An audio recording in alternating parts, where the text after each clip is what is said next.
Hello family, केहन छी अहाँ सब। आशा करै छी नीक हैब, स्वस्थ हैब, मस्त हैब। आइ हम बनाएब कद्दू के गोट लहसुन वाला सब्जी। ओहिके लेल हम कद्दू को मोट मोट हम खूब बड़का बड़का टा के कच्ची काटि लेलहुँ। इम्हर सरसों तेल में हम एकरा पहले फ्राई खूब बढ़िया से करब। एखन फोरन सब नहीं दऽ के कद्दू के हम फ्राई कऽ के निकालि लेब। कदीमा के ये जे कच्चो कदीमा की गोट लहसुन वाला बनै छै आ पक्कलो कदीमा के। कच्चा रहे तो और बहुत बढ़िया बनै छै, मगर हम पाकल के बनाएब।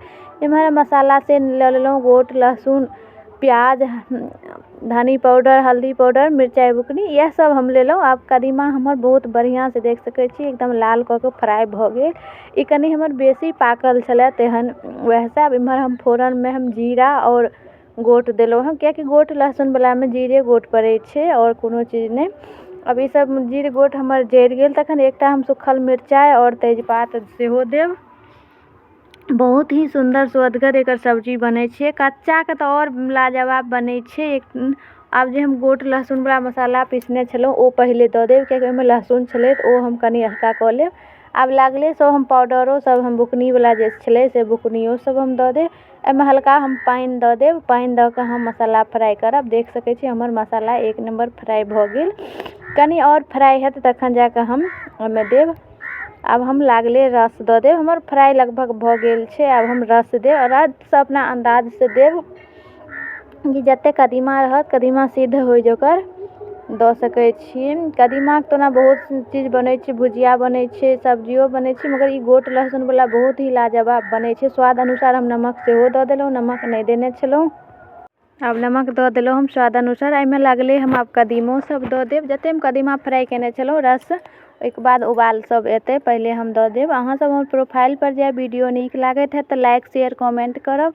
और जे आदमी हमर चैनल सब्सक्राइब नहीं केने है वो चैनल सब्सक्राइब कऽ लेब।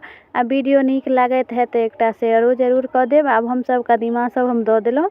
आब 2-4 मिनट तक कदीमा हमर खदकते देख सकै छी कते सुंदर कलर। बहुत ही लाजवाब टेस्टी स्वादगर सब्जी बनै छै। एकदम मछली नहीं ता गम गम करैत रहत। मछलिए के स्वाद लागै छै, कियाकि मछलिए स्टाइल में बनै छै। बहुत ही देख सकियो एकोटा हमर कदीमा नहीं टूटल छै, सब ओहिना खड़ा खड़ा एकदम सब सिद्ध भेल छै। कियाकि कदीमा के तो एहना कऽ के बना के एक बेर अहाँ सब देखबै, बहुत ही सुंदर बनत। एकदम देखियो जे कते सुंदर कलर छै। आब हमर लगभग सिद्ध भऽ गेल छै। एक कनी और हमर उबालत। आब हम कनी धनी के पात काटि के रखने छलहुँ, ओ धनी के पातो हम दऽ देब। और धनी पात देला के बाद 2-4 मिनट और कनी हम इम्हर उम्हर कऽ देब, एकरा मिला देबै। ओहिके बाद हम उतारि देब। बहुत ही लाजवाब सब्जी बनल। एक बेर अहूँ सब ट्राई कऽ के देखबै, बहुत ही टेस्टी बनत। हमरा तऽ सबसे नीक ई चावल संगे खाय में लागल। देखियो जे कते सुंदर सब्जी बन के तैयार भऽ गेल।